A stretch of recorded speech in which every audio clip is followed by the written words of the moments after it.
bom dia.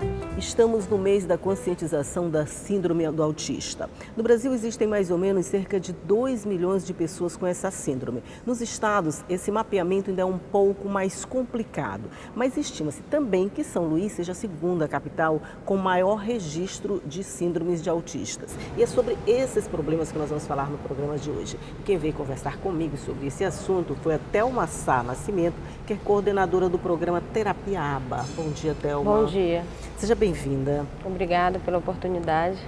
Eu falei síndrome de autismo, mas na verdade tem um outro nome para explicar essa... A nomenclatura correta que nós usamos hoje é transtorno do espectro autista. Transtorno do espectro autista. É a mesma coisa, mas é esse Exatamente, o nome correto. é. Então tá.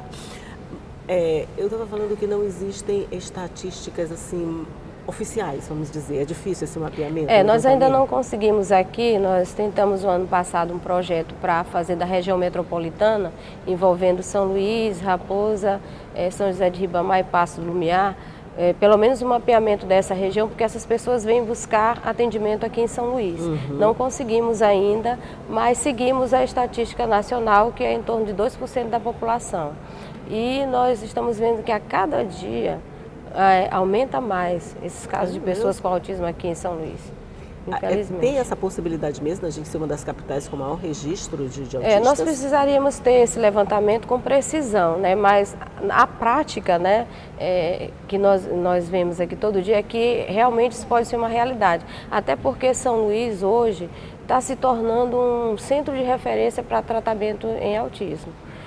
Muitas pessoas começaram a vir para cá, nós já tivemos várias palestras, cursos ministrados. Atualmente nós temos até uma pós-graduação em uma universidade que trabalha também a possibilidade de capacitar profissionais para atender pessoas com autismo.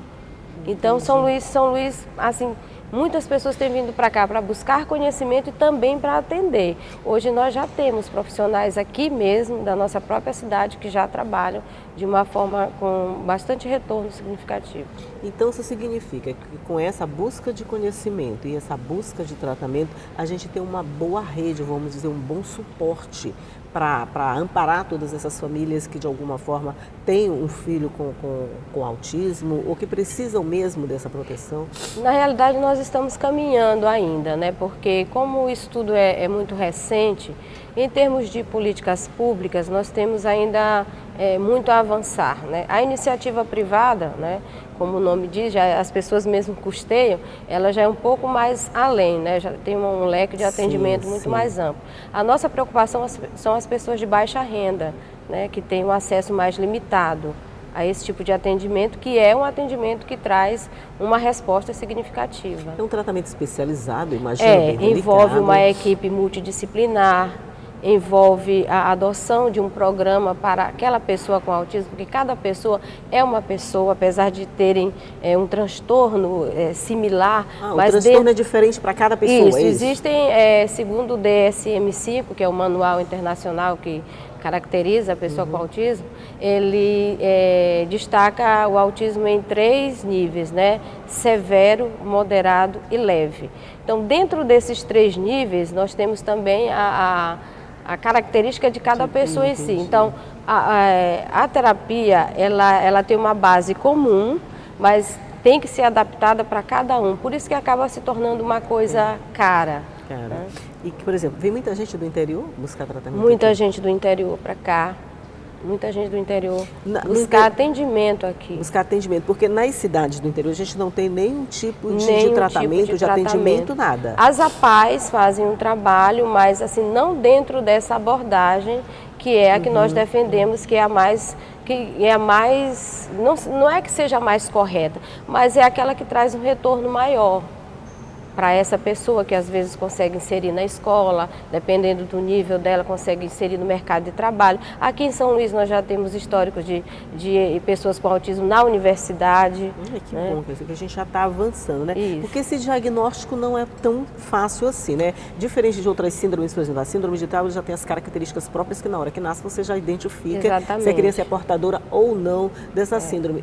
É o contrário com o autismo, você não identifica na mesma hora. Não tem como identificar assim numa primeira análise, né? Por isso que envolve a questão da equipe multidisciplinar, mas tem assim algumas características marcantes, como a falta do contato visual, a criança às vezes faz que não ouve você, e você sabe que ela ouve bem, ela anda na ponta dos pés, ela tem movimentos estereotipados com a mão, ela faz flap com o corpo, né? Então algumas características, uma tendência ao isolamento, ela não procura o outro para brincar, para trocar os seus pares da mesma idade, às vezes nem mesmo com os pais. Então isso não significa que essa criança seja autista, o que ela tem o transtorno, são né? Indícios. São indícios, né? Que podem aumentar ou diminuir de acordo com a intervenção. Por isso que nós sempre indicamos a intervenção precoce. Os pais, porque quem primeiro vai perceber esses indícios, esses sintomas, é a família, os pais principalmente, né? Você diria que os pais eles já estão preparados para isso? Por exemplo, se alguém que nasce lá no interior do Maranhão, cidadezinha, nunca ouvi falar de autismo, ele pode desenvolver essa síndrome e passar a vida toda sem saber que está com essa síndrome, pode? Exatamente. Eu estava lendo um artigo recentemente, né, você vê, um artigo de uma pessoa com autismo na Inglaterra, que ela descobriu aos 41 anos que ela tem a síndrome, né? Então você imagina, a gente imaginando, né, aqui no interior do Maranhão, imaginando tá no interior do Maranhão, assim, lamentável, porque quem já tem uma experiência, às vezes eu viajo, eu conheço muito o interior do Maranhão e eu observo que aquela pessoa, ela tem a síndrome, a família não detecta e dá um tratamento fora da linha correta, né? E a tendência é que o caso se agrave bastante. Isso que eu ia perguntar. Eles não têm acesso à informação. Por isso que é importante essa rede de informação se estabelecer no nosso estado, e não só aqui, como no Brasil todo, para que as pessoas tenham acesso pelo menos à informação. Quem necessita de conhecer o autismo? Os professores, pedagogos, assistentes sociais, médicos pediatras no primeiro momento, neurologistas, psiquiatras da infância, exatamente, né? Porque ele vai observar esses marcos. E dar esse suporte para a família, porque o diagnóstico, ninguém está preparado, como você perguntou, ninguém está preparado para receber um diagnóstico, né? Mas o que eu faço depois desse diagnóstico? Sim, uma boa pergunta. O que a gente faz depois? Procurar onde eu procuro recurso, né? A quem eu me dirijo para buscar esse diagnóstico? Ao neurologista, ao psiquiatra da infância, que nós temos na rede pública, nós temos na rede privada também, já esses profissionais aqui em São Luís já com condições de atender, ou possivelmente até de fechar o diagnóstico. A falta de contato visual é uma das características mais clássicas? Sim, é a mais clássica, porque se a pessoa com autismo ela não consegue estabelecer o contato visual, e às vezes mesmo quando ela é trabalhada no contato visual, que é o primeiro item que nós trabalhamos dentro da análise do comportamento, que nós chamamos de terapia ABA, é o contato visual, porque se ele não olha, ele não rastreia, ele não visualiza objetos de forma correta na mesa, aí você vai encontrar dificuldade de alfabetizar. Então, trabalhar o contato visual é essencial. Até porque eu acho que é a primeira coisa que a gente faz com o nosso filho quando nasce, é a primeira forma de comunicação. É a primeira forma de comunicação. Nós chamamos daquele olhar triangular. Quando a criança é muito pequena, ela pega um brinquedo, ela dá aquela triangulação. Ela olha para o pai, para a mãe, para alguém mais e volta para si. Se ela não faz isso, você já pode ir observando, né? Nem na amamentação um autista ele consegue esse contato visual? Eu já tive acompanhando algumas famílias que, sim, o momento de amamentação para uns foi muito difícil, outras conseguiram, acho que, mas não há aquela troca de olhar com o bebê. É nosso primeiro contato com o nosso filho, né? Às vezes... Ok, nós vamos fazer um rápido intervalinho, daqui a pouco a gente volta para conversar um pouco mais sobre esse assunto, é só um minuto.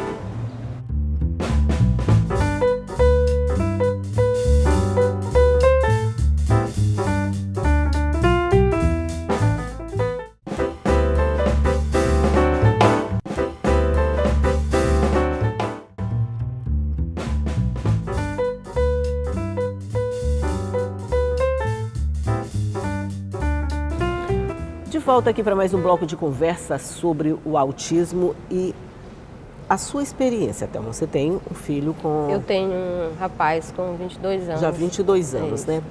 como é que é passar por todas essas fases? Ele hoje já é um adulto, né?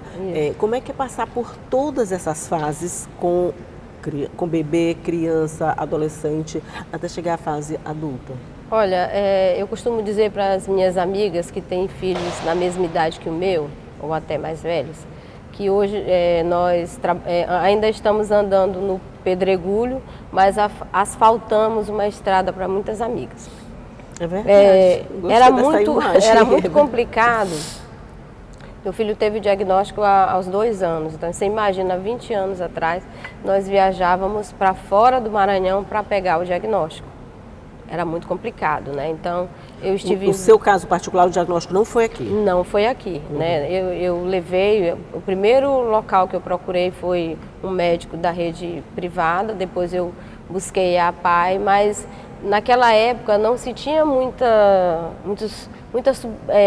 suporte para esse diagnóstico. Então, geralmente, nós éramos encaminhados para outros estados. Então, eu estive em Brasília, em Fortaleza, São Paulo, Curitiba, só em busca de diagnóstico. E nisso eu perdi muito tempo, um tempo preciosíssimo, sim, né? Sim, claro. E quando o meu filho teve o diagnóstico fechado, eu já sabia que ele era autista, que ele tinha autismo. Mas nós precisávamos disso para a escola. De oficializar isso, coisas, entendi. E hoje eu já oriento as mães de uma forma diferente, né? Independente de você ter ou não o diagnóstico, inicie o tratamento. Porque na época quando nós tivemos o diagnóstico do Isaac, ele já estava em acompanhamento. No entanto, não era um acompanhamento específico e com as horas que ele necessitava, de um tratamento intensivo, né? Ele ia para a escola, ele estava inserido na inclusão. No entanto, o quadro dele se agravou. E com isso nós tivemos muitas perdas. Então, por isso, hoje, quando alguém me liga ou procura a AMA, eu já digo logo, independente do diagnóstico, não busque, deixe isso para depois. Leve logo para os profissionais para iniciar a terapia. Porque hoje você já tem a capacidade de identificar mesmo sem essa, vamos dizer, essa oficialização do diagnóstico. Vocês já conhecem os sintomas, já podem indicar. Exatamente. Mais ou menos como é que funciona. Isso. E as escolas, Thelma, daqui, elas estão, desculpa, eu estou meio gripadinha, elas já estão preparadas para receber esse público? Olha, eu vejo ainda um desejo de inclusão muito grande na rede pública municipal e na estadual. No entanto, ainda sem a estratégia correta, como eu te falo. Para você ter uma pessoa com autismo na escola, nós costumamos dizer até uma coisa engraçada. Você inclui uma pessoa com surdez, uma pessoa cega na escola, ok, você adapta o currículo para ela, né? E ele fica. Já o autista é outra coisa. A pessoa com autismo, ele pode desestruturar aquela sala toda. Então, ele tem que ter um atendimento específico. Nós temos ainda muito as salas de recursos, que elas trabalham de forma paralela com a sala regular. O correto é que essa pessoa tenha um acompanhante na sala de aula, para que ele permaneça na sala. Agora, eu não vou alimentar a ilusão de que é possível incluir toda pessoa com autismo. Para mim, os casos mais graves, eles devem primeiro ter uma intervenção. Se você tiver possibilidade de fazer uma intervenção paralela à escola, à inclusão, ótimo. Mas se o quadro dessa criança for muito severo, muito grave, a intervenção, nesse primeiro momento, é mais essencial. Hoje a gente tem muitos autistas nas escolas? Temos na rede pública, na rede privada, nós temos autistas na universidade, como eu falei para você. Então, assim, as pessoas com autismo estão em todos os lugares. O autismo é uma síndrome que não é de uma classe social. Então, pessoas de todas as classes sociais... É democrática, né? É democrática. Religião, cor, têm filhos com autismo. Ele de alguma forma é reversível? Por exemplo, se meu filho nasceu com a síndrome, nasceu autista de uma forma leve, de alguma forma essa situação pode ser revertida, ele pode se transformar num adulto, como vocês dizem, típico, né? Típico. Não, ele pode se tornar funcional. Né? Um tipo, uma pessoa com autismo, uma vez autista, sempre será autista, né? Ela é uma síndrome que não tem cura ainda, né? De base genética, que nós sabemos hoje, a ciência está caminhando muito para confirmar isso, mas nós podemos minimizar esses comportamentos que nós chamamos de inadequados E essa pessoa pode ter uma vida próxima do normal. Agora, deixar de ser autista, não, tem que ainda ser muito trabalhado, muito trabalhado. Esse muito acompanhamento tem que ser feito muito bem feito. Por exemplo, a relação amorosa, de alguma forma, se ele não consegue, se ele tem a tendência ao isolamento, ao não contato visual, essas coisas que de alguma forma levam ao isolamento, ele pode ter uma vida amorosa, social ou até sexual normal? Tem, nós temos alguns casos assim, como eu falo para você, temos os 3 níveis, né? Então a pessoa que nós chamamos com autismo leve, que tem o autismo leve, ela é essa pessoa que tem uma vida próxima do normal. Com relação à troca afetiva, é uma coisa a ser trabalhada também. Alguns conseguem, outros não, né? Outros conseguem com extrema dificuldade. Então assim, depende de cada caso. Depende da maneira Aí, de novo a gente vai para a história, cada caso é um caso. Cada caso é um caso, então nós não podemos determinar que sim nem que não. O certo é que, se bem trabalhado, pode ter uma vida próxima do normal e para isso que nós estamos investindo. Até porque agora tem uma associação também, né, que dá sim, suporte a todas essas famílias. A nossa associação, ela tem mais de 13 anos. Agora, dentro dessa abordagem, nós estamos 2 anos. Né, porque a AMA ela não tinha um espaço, hoje nós já temos um espaço cedido. Nosso foco hoje é trabalhar com pessoas com autismo severo, porque são as que estão fora da escola, são as que estão fora da universidade, fora do mercado de trabalho, e nós estamos com um trabalho de resgate da autoestima da família, um empoderamento dessas famílias, capacitando essas famílias para trabalhar com seus filhos. Então, na AMA, quem está sendo capacitado são as mães. Isso. Normalmente a mãe lida mais, como se diz, é o anjo da guarda. Isso. Aqui em São Luís eu conheço um caso que é o pai. Ai, que bom. 99% as mães. Acho que 99,9% são as mães. Sobrou eu conheço apenas um caso de um pai que ele, na relação que se rompeu, ele ficou com a guarda da criança e cuida muito bem desse filho. Isso é muito bom, isso é muito bom. O mercado de trabalho, como é que ele se comporta para receber essa pessoa? Olha, nós temos as cotas, né, de pessoas com deficiência, de acordo com a lei Berenice Piana, que é a 12.764, ela já caracteriza a pessoa como pessoa com deficiência, eles entram nessa cota, né, no mercado de trabalho. Também de forma adaptada. Eu acho interessante que uma das terapeutas que atendeu meu filho, e ela estudou muito tempo fora do país, ela disse, Thelma, em outros países, até as pessoas com autismo severo trabalham. Elas trabalham com acompanhamento, elas estão no mercado de trabalho, têm seu registro oficial e recebem pelo seu trabalho. Então, capacitar uma pessoa com autismo é um investimento. É um investimento, né? Porque é uma pessoa que não vai ser alguém agregado ao sistema previdenciário, vai ser alguém que vai gerar, né? Porque eles têm umas coisas que nós chamamos de ilhas de habilidades que devem ser identificadas, até mesmo nas pessoas com autismo severo. Nós vemos essas ilhas de habilidades.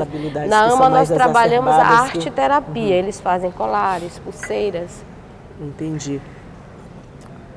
Seu filho, por exemplo, ele leva uma vida já normal? Ele leva uma vida próxima do normal, ele é um autista que ele beira ali o severo e o moderado, né?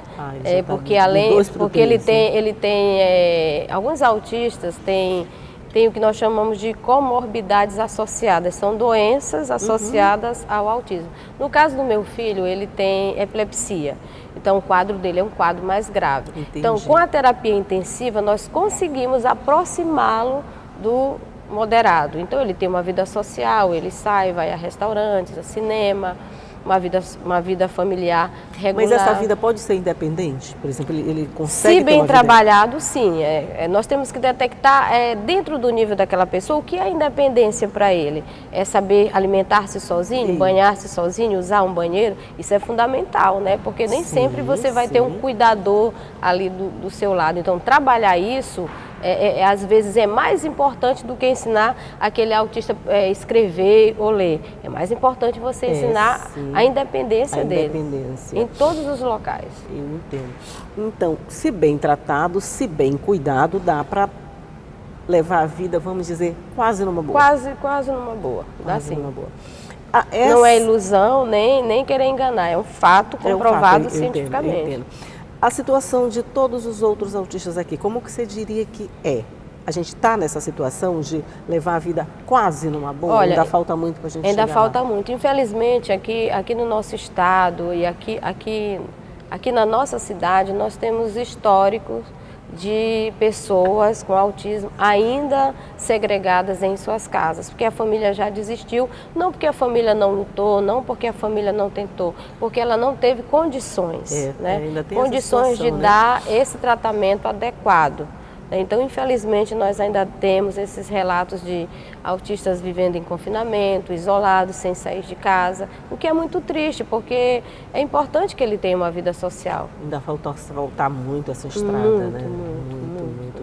Mas vocês vão na frente, vão abrindo as picadas, como a gente fala, e quem vai atrás vai asfaltando até a gente chegar lá no fim do túnel, onde todo mundo consiga receber. O nosso desejo é que daqui a um espaço de tempo muito curto, a gente não tenha mais esses relatos assim de pessoas vivendo de segregação, né? Até porque a LBI, que é a Lei Brasileira de Inclusão, ela dá direito à saúde, à educação. Os pais têm que buscar os direitos dos seus filhos, procurar a Defensoria Pública, o Ministério Público, buscar assistência médica. Esses caminhos facilitam muito essa. Olha, Thelma Sá Nascimento, muito obrigada pela sua participação no nosso programa. Obrigada também. Parabéns pelo trabalho que vocês desenvolvem. E vão asfaltando esse caminho. Quem vier depois, com certeza, vai agradecer muito, viu? Ok. E bom dia para você. Bom dia e muito obrigada pela oportunidade. Obrigada a você e obrigada a você também que está nos assistindo. E se não assistiu agora, pode rever essa entrevista a hora que você quiser. Qualquer outra dessas entrevistas está à sua disposição no nosso site. É só entrar, acessar qualquer uma dessas que a gente já fez ao longo do tempo. Nas nossas páginas, nas redes sociais, também está tudo à sua disposição. Mas eu vou estar aqui todo dia esperando você às 8h30 da manhã, tá? Tchau!